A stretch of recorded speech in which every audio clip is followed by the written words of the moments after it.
Hello kids, welcome back. I am Vandana and we are learning computer of class 8 by Brain Root series, and here's the book AI Artificial Intelligence. Children, today we are going to start with chapter number 5 and it is more on coding. So here we are going to learn coding and we will learn about loops, increment loops, different types of loops, nested loop, entry criteria, exit criteria, break statement and continue statements. So let's start with introduction to loops. So in your daily life you perform many repetitive tasks. आप जो क्या करते हो अपने daily life में बहुत सारे task कैसे करते हो जो बार बार करना होता है, रोज ब्रश करना, रोज नहाना, रोज तैयार होना, रोज स्कूल जाना. So such as getting up in the morning every day, taking bath, going to school if it is not Sunday, doing your homework, eating, sleeping. तो ये सारे काम आप डेली करते हैं. All these are common examples of repetitive tasks. ये सारे जो एग्जाम्पल हैं repetitive task के that you perform at regular interval, जो आप regular interval पे करते रहते हो. This idea is quite similar to the one used in programming. ये आइडिया जो है सेम है, प्रोग्रामिंग से रिलेट कर सकते हो आप. When you need to repeat specific code lines, जब आपको किसी भी स्पेसिफिक कोड लाइन को रिपीट करना होता है एट सेट इंटरवल्स, दिए गए टाइम ड्यूरेशन पे, और until a specified condition is meet, या फिर जब तक कोई कंडीशन मीट ना होती. तो ऐसे किसी भी काम को हम क्या कहते हैं? लूप कहते हैं. Iteration is a term used in programming to describe repeating a line or section of code. So iteration means looping. ये क्या है? ये एक टर्म है प्रोग्रामिंग में जिसका मतलब होता है किसी भी लाइन को या फिर किसी सेक्शन को बार बार रिपीट करना.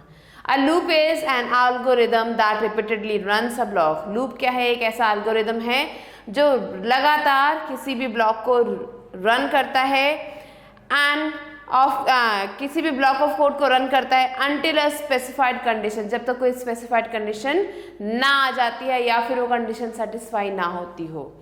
इसीलिए जो लूप है ये क्या है? ये रिपीटेडली एग्जीक्यूट करता है किसी भी ब्लॉक ऑफ कोड को जब तक प्री डिफाइंड कंडीशन को ना देखा जाए, मिला जाए. अब यहाँ पे दो तरीके के आपको कॉमन बेनिफिट्स दिखेंगे लूप के. क्या है? It reduces the line of code. ये लाइन ऑफ कोड को रिड्यूस करता है क्योंकि एक ही लाइन को बार बार रिपीट किया जा रहा है.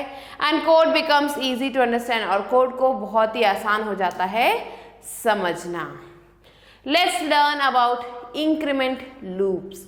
सो loop execute the code repeatedly till the specified condition is met. तो जैसा कि हमने पढ़ा कि लूप क्या है? एक ही कोड को बार बार रिपीट करता है जब तक कोई कंडीशन ना मीट की जाए.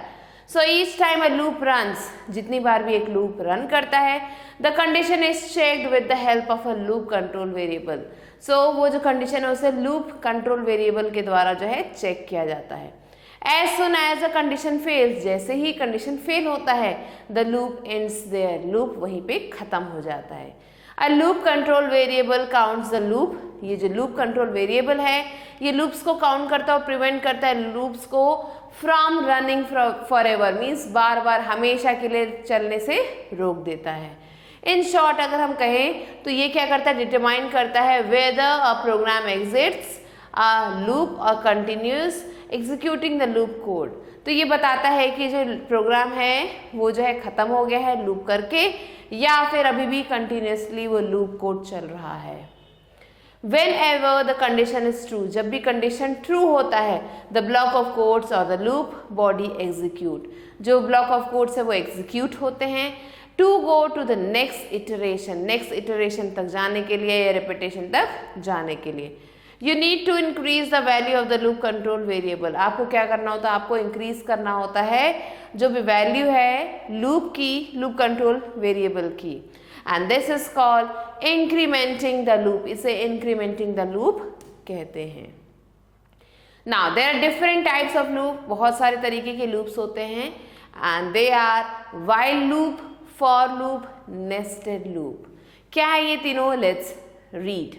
So the while loop executes a set of statements till the condition is true. while loop क्या करता है, किसी भी set of conditions को या statements को तब तक रिपीट करता है, चलाता है, एग्जीक्यूट करता है जब तक कंडीशन ट्रू ना आ जाए. The while loop is also called conditional loop. इसे कंडीशनल लूप भी कहा जाता है. And once the condition is met, जब एक बार कंडीशन जो है मीट हो जाती है तो ये जो लूप है ये फिनिश हो जाता है.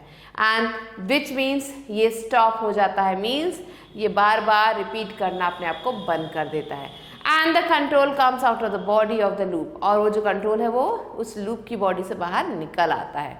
अब यहाँ पे देख सकते हो आप, एक सिंटेक्स दिया गया है while लूप का, और वो क्या है, while then we have to write down the logical expression and then colon and then loop body. So where the loop body may contain a single statement, ये जो loop body है यहाँ पे आपको एक सिंगल स्टेटमेंट दिखेगा या फिर बहुत सारे स्टेटमेंट्स दिखाई देंगे. जो लूप है वो क्या करता है, बार बार इटरेट होता है while the loop logical expression evaluates to true. So ये जो लूप है बार बार रिपीट करता है अपने आप को, जबकि जो लॉजिकल एक्सप्रेशन है वो ट्रू हो जाता है. When the expression becomes false, जब ये एक्सप्रेशन फॉल्स हो जाता है, the program control passes to the line after the loop body. ये जो प्रोग्राम का कंट्रोल है वो पास ऑन होके कहाँ तक चला जाता है, लूप बॉडी के बाद चला जाता है.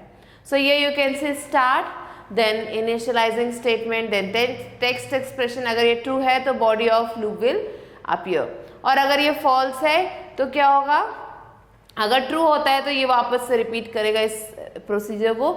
But if it is false, the statement following the while loop will start and then it will stop. To understand the working of while loop, अगर while loop को आप समझना चाहते हैं, you have to consider the following code. a की value यहाँ पे हमने 5 दी है, जहाँ पे a is greater than 0, जहाँ पे a क्या है, 0 से बड़ा है. अब हमें क्या करना है, print hello a and a is equal to a minus 3. print loop over. अगर a जो है a means a minus 3 हो जाता है तो हमें क्या करना होगा, we have to end the loop. So this condition is tested if it is true, the loop body is executed. अगर ये सही है, ये वाली कंडीशन अगर सही है तो क्या होगा, जो लूप की बॉडी है वो एग्जीक्यूट की जाएगी. After the loop body execution the condition is tested again. Loop body के एग्जीक्यूशन के बाद जो कंडीशन है फिर से टेस्ट किया जाता है. Loop body is executed as long as condition is true, और ये जो लूप की बॉडी है ये तब तक एग्जीक्यूट की जाती है जब तक कंडीशन ट्रू ना हो जाए. So the loop ends when the condition evaluates to false, और जैसे ही जो है कंडीशन फॉल्स होती है तो ये लूप है वो वहीं पे खत्म हो जाता है. द लॉजिकल और conditional expression in the while loop which is more than 0 is evaluated. Now here you can see there is case 1. तो यहाँ पे आपको क्या देखना है, if the result of step 1 is true, अगर जो रिजल्ट है स्टेप 1 का वो ट्रू है, then all statements in the loop body are executed. तो जितने भी स्टेटमेंट्स होते हैं लूप बॉडी में वो एग्जीक्यूट किए जाते हैं. while condition tested with a's current value is 5, लेकिन यहाँ पे जो while कंडीशन है वो अगर टेस्ट किया जाए तो वैल्यू जो है करंट वैल्यू है 5 होनी चाहिए. 5 इज ग्रेटर देन, अगर 0 है तो ट्रू आएगा. Hence loop body will get executed, इसलिए बार बार जो है लूप की बॉडी जो है एग्जीक्यूट करती रहेगी प्रोग्राम को एंड प्रिंट करती रहेगी hello 5. अगर कंडीशन फॉल्स होती हैं, means a is equal to 5 minus 3 is equal to 2, तो a बिकम्स 2 नाउ. अब यहाँ पे क्या हो जाएगा, a जो है 2 के बराबर हो जाएगा. while condition tested with a's current value is 2, अब क्योंकि a की वैल्यू 2 हो गई है तो a अभी भी 0 से बड़ा है, तो यहाँ पे फिर से कंडीशन ट्रू ही दिखाएगा आपको. So hence loops body will get executed, तो लूप की जो बॉडी वो एग्जीक्यूट होगी. अब फिर से प्रिंट क्या होगा, प्रिंट hello 2. नाउ अब आपने 2 में से 3 को फिर से माइनस किया तो आंसर आया -1, एंड -1 क्या बन गया, ये जो है 0 से कम हो गया, तो अब यहाँ पे फॉल्स कंडीशन आने लगेगी और ये लूप से बाहर चला जाएगा. नेक्स्ट है case 2. If the result of step 1 is false, अगर जो रिजल्ट है स्टेप 1 का फॉल्स हो जाता है, then control moves to the next statement. अब जो कंट्रोल है नए स्टेटमेंट तक चला जाएगा. After the body of the loop that is loop ends, जब ये लूप खत्म हो जाता है। While condition tested with a's current value is -1, अब ए की वैल्यू -1 हो चुकी है, तो -1 इज लेस देन 0, तो यहाँ पे कंडीशन क्या हो जाएगी, फॉल्स हो जाएगी। So loop body will not get executed, अब जो लूप की बॉडी वो एग्जीक्यूट नहीं होगी, control passes to next statement, अब नेक्स्ट स्टेटमेंट तक ये चला जाएगा आफ्टर वाइल लूप के बाद जो स्टेटमेंट है वहां चला जाएगा। Now third point says body of the loop get executed, जो body है loop का वो execute करने लगता है।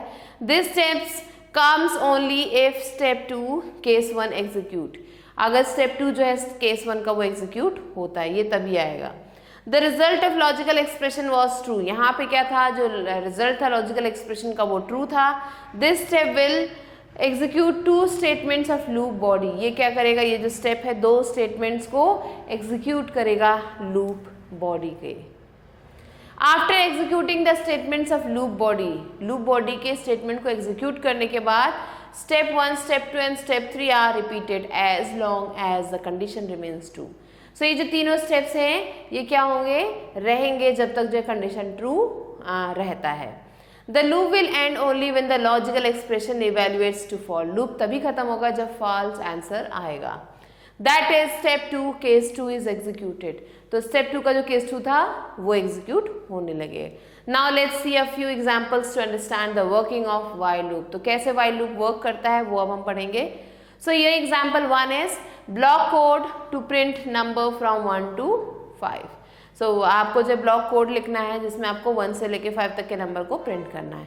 तो सोल्यूशन क्या दिया है कि x की वैल्यू 0 है while x is greater than 5, सो यहाँ पे 1 next x plus is equal to 1, print x, so this is the output that you are going to get।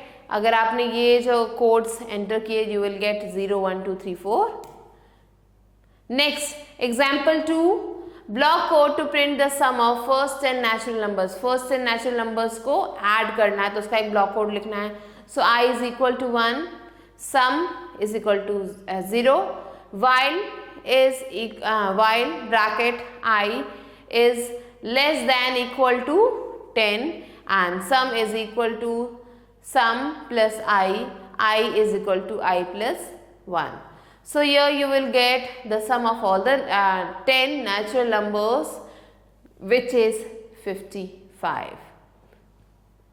Now in the last you have written print sum of 10 natural numbers is and then colon, ऐसे आपको लिखा हुआ आ रहा है and then you are getting the sum. Next comes the for loop. The for loop is used to iterate over the items in a sequence for a certain number of time, ये जो for loop है इसे use किया जाता है किसी भी sentence में किसी भी चीज को रिपीट करने के लिए एक सीक्वेंस के हिसाब से कुछ नंबर ऑफ टाइम्स के लिए। यहाँ पे एक सिंटेक्स दिया गया है फॉर लूप का। So syntax for the for loop is for variable in sequence and statements. तो यहाँ पे ये जो सीक्वेंस है this determine how many times the loop will get repeated, ये बताएगा कितने बार कोई भी लूप रिपीट होगा। नेक्स्ट कोलन क्या है, कोलन यहाँ पे बहुत ज़्यादा ज़रूरी है एंड यहाँ पे here the statement to be repeated will be place, यहाँ पे वो स्टेटमेंट लिखा जाएगा जो बार बार हमें रिपीट करना है, means body of the loop. Now here you can see the example of loop. So for a in 1 4 7 then colon print a multiply a। So यहाँ पे द लूप वेरिएबल a, यहाँ जो लूप वेरिएबल a है variable a will be assign each value of list 1 by 1। जो variable a है उसे जो है वैल्यूज असाइन की जाएंगे एक एक करके। For the first time will be 1, पहली बार में क्या होगा a 1 रहेगा, फिर वो 4 बन जाएगा और फिर वो 7 बन जाएगा। And here this is the body of the loop, ये बॉडी है लूप का। All statements in the body of the loop will be executed, जितने भी स्टेटमेंट्स है बॉडी में वो सारे एग्जीक्यूट किए जाएंगे for each value of the loop variable, हर एक वैल्यू के लिए लूप वेरिएबल के, जो कि है firstly for a is equal to 1, then for a is equal to 4 and then for a is equal to 7। So ऐसे ऐसे वैल्यूज असाइन होंगी। A for loop is processed as. The loop variable is assigned the first value in sequence. जो loop variable है उसे पहली जो value है वो assign की जाएगी. All the statements in the body of the for loop are executed with assigned value of loop variable. जितने भी statements हैं उन सबको क्या होगा, उन सबको value execute की जाएगी and assign की जाएगी उस loop variable में. Once step 2 is over, जैसे ही step 2 खत्म होता है, the loop variable is assigned the next value. loop variable को अगली value मिल जाएगी in the sequence and the loop body is executed. और जो loop का body है वो execute होने लगेगा with the new value of loop variable. This continues until all values in the sequence are processed. ये तब तक continue होगा जब तक जो है सारे values जो है process नहीं हो जाते sequence में. That is the given for loop will be processed as following. So यहाँ पे जो दिया गया ये जो for loop है उसको जो है ऐसे प्रोसेस किया जाएगा. Firstly क्या होगा, the loop variable will be assigned first value of list. A को पहली वैल्यू दे दी गई यहाँ पे लिस्ट की जो कि 1 थी. And the statements in the body of the loop will be executed with this value. और जो भी statements है वो इस value के हिसाब से execute किए जाएंगे. Hence value 1 will be printed with statement print A. तो value A यहाँ पे A की value 1 आएगी print statement के साथ and it will be printed with print A multiply A means 1 multiply 1 and it will be 1.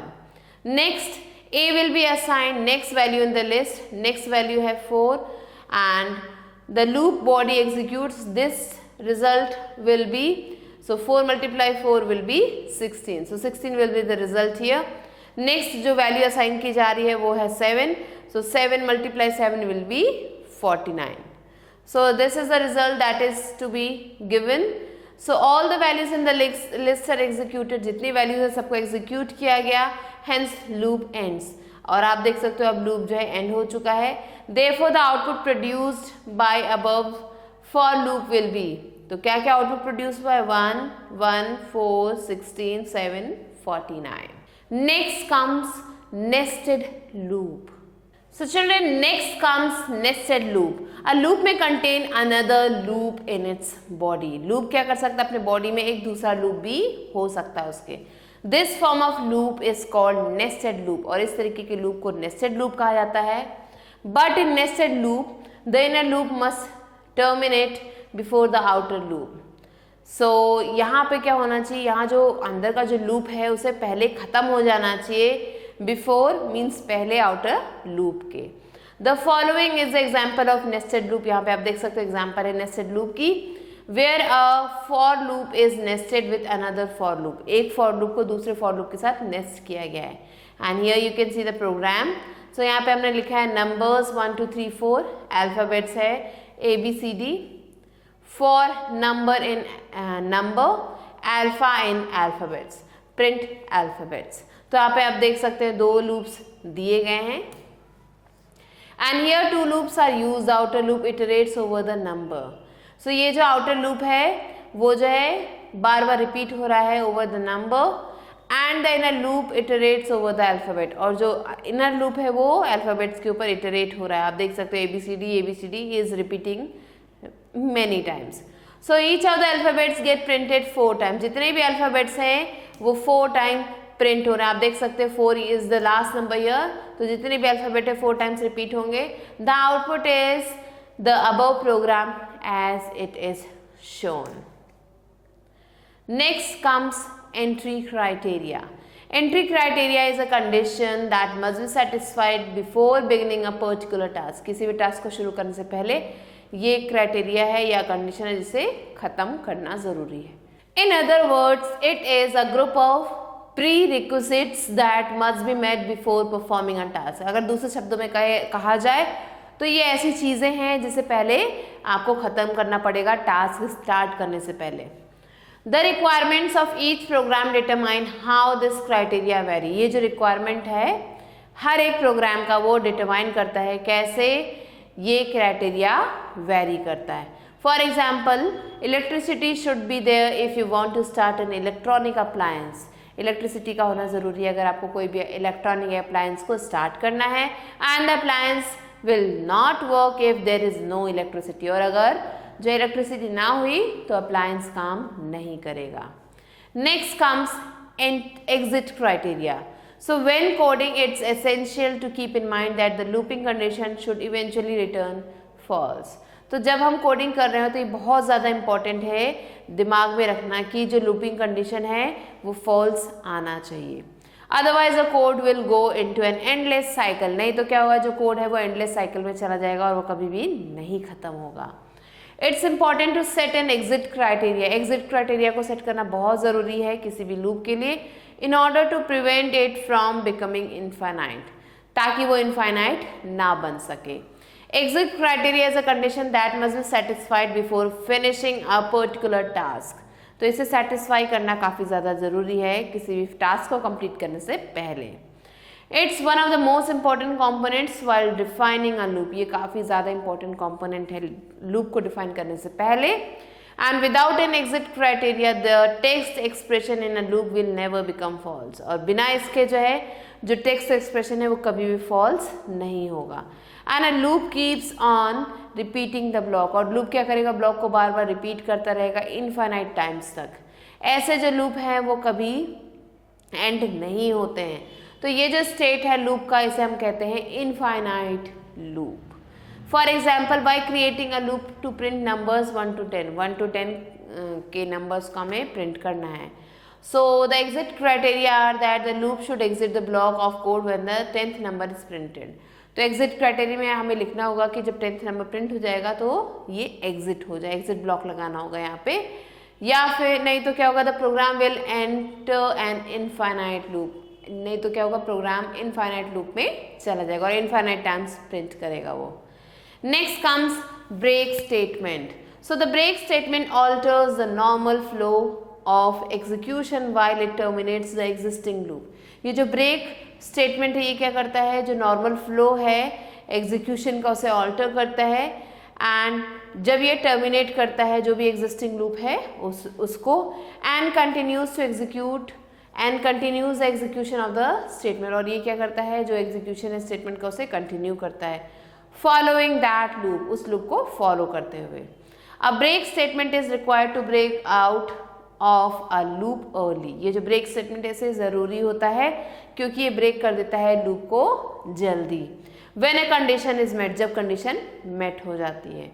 The control skips the line after the break statement. जो control है वो इस लाइन को skip कर देता है ब्रेक स्टेटमेंट के बाद, and if it is found and executes the first statement outside the loop. और ये क्या करता है, फर्स्ट स्टेटमेंट को जो लूप के बाहर है उसे एग्जीक्यूट करता है। So here you can see there's an example, use a break statement to print numbers from 7 to 5. So 7 से 5 तक numbers आपको print करने हैं, break statement भी use करना है, and another print statement when you encounter a break. और दूसरा print statement लगाना है जब आपने break को किया है। So a is equal to 7 here, while a is greater than 0. So we have to print the current value which is a. Now a is equal to a minus 1, and यहाँ पे हमने if condition लगा दी है कि a की value जो है equal होनी चाहिए 5 तक, and then we have written break. So after writing this we are going to get the value as current value 7, then current value 6, current value 5, and then you are going to get this end message. Next comes continuous statements. The control moves to the beginning of the loop. जो control है वो beginning, जो loop का जो beginning है वहाँ चला जाता है for the next iteration, अगले looping के लिए। whenever a program encounters a continue command, जब भी जो program है उससे एक continue command मिलता है। skipping the execution of any remaining statement, जो execution है किसी भी remaining statement का उसे skip करके inside the loop for the current iteration, उस loop में से current लूपिंग के लिए। If the loop's condition is still true, अगर लूप का कंडीशन अभी भी ट्रू है, the control enters the loop once more. तो यहाँ पे क्या होगा, जो कंट्रोल है वो फिर से लूपिंग प्रोसेस में चला जाएगा। Otherwise it moves to the statement that follows the loop, नहीं तो ये क्या करेगा, उस स्टेटमेंट तक चला जाएगा जो लूप को फॉलो करता है। When you wish to force the next iteration, जब आप next iteration को force करते हो, and skip some lines of code, जब आप skip करते हो code के कुछ lines loop के अंदर, you use the continuous statement, आप continuous statement को use करते हैं, which is somewhat similar to the break statement, जो break statement जैसा ही है. So use the continuous statement to print numbers from 8 to 0. हमें continuous statement को use करना है numbers print करने के लिए 8 से 0 तक, and 8 does not print when the value is 4. और इसे क्या करना है, print नहीं करना है जब value 4 होगी. So यहाँ पे हमने लिख दिया है b की value 8, while b is more than 0, b is equal to b minus 1 करना है, and condition लगा दी if b is equal to 4. So यहाँ पे 4 तक जो है पहुंचना है उसे, इसके बाद 4 पे रुक जाना है, देन कंटिन्यू करना है एंड प्रिंट करना है करंट वैल्यू a की, and then you have to end the print. So this is the output that you are going to get. Current value 7, current value 6, current value 5. Next, there is an activity changing the position of sprite using for loop. For loop को use करके हम कैसे Sprite की position को change करते हैं, ये हम पढ़ेंगे.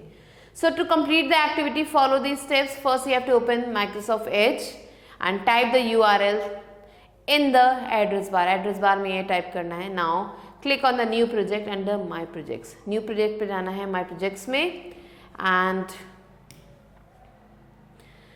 enter your name for the project. Say Sprite. आपने अपना नाम Sprite लिखा and then you have to click on this Create button. From the Code Arcade, these are the codes, highlighted blocks, buttons. You have to drag from the blocks. These blocks you have to drag.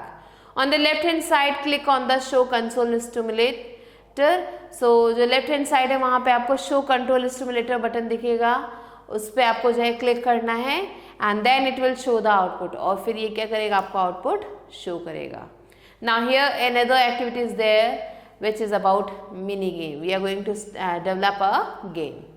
So for completing this activity, again we have to open Microsoft Edge and go to this site and click on new project and you have to go under My Projects. तो My Projects में जाएंगे. Now enter any name of your project. अपने project का कोई भी नाम आप लिख सकते हो, जैसे कि आपने game लिख दिया है यहाँ पे and you have to create it. You have to enter these blocks. Now from the code editor, click on the highlighted blocks. In highlighted blocks पे click करना है and drag and drop the following blocks. और इन blocks को यहाँ पे drag drop करना है. अब लेफ्ट हैंड साइड में आपको दिखेगा show console stimulator बटन. यहाँ पे जाना है. Then it will show the output as shown below. तो यहाँ पे आपको output दिखाई देगा. So children, this was the chapter. Now let's move on to let's recall. So iteration is a term used in programming to describe repeating a line or section of code. Loops execute the code repeatedly till the specified condition is met. A loop control variable counts the loop and prevents the loop from running forever. To go to next iteration or repetition, you need to increase the value of the loop control variable, and this is called incrementing the loop. The while loop executes a set of statements till the condition is true, and the while loop is also called conditional loop. The for loop is used to iterate over the items in the sequence for a certain number of times. A loop may contain another loop in its body. This form of loop is called nested loop. Entry criteria is a condition that must be satisfied before beginning a particular task. Exit criteria is a condition that must be satisfied before finishing a particular task. The break statement alters the normal flow of execution while it terminates the exiting loop and continues to execute the statement following that loop. The control moves to the beginning of the loop for the next iteration whenever a program encounters a continue command, skipping the execution of any remaining statement inside the loop for the current iteration. Now let's move on to exercise time, and here A exercise is take the correct option. So children, here the first question is a dash repeats a set of instructions until a condition is met. Is it looping statement, break statement, continue statement, or none of these? So it is looping statement. Second one, the dash loop is used to iterate over an item in a sequence for a certain number of times. Is it for, while, both A and B, or none of these? So it is for statement or for loop. Rest questions are your homework, children, do it yourself. Now let's move on to B exercise, which is fill in the blanks. So children, here the first question in fill in the blanks is, iteration is a term used in programming to describe repeating a line or section of codes. And second one is, a loop is an algorithm that repeatedly runs a block of code until a specific condition is satisfied. So do the rest yourself. Now let's quickly move on to C exercise, which is write true or false for the following statements.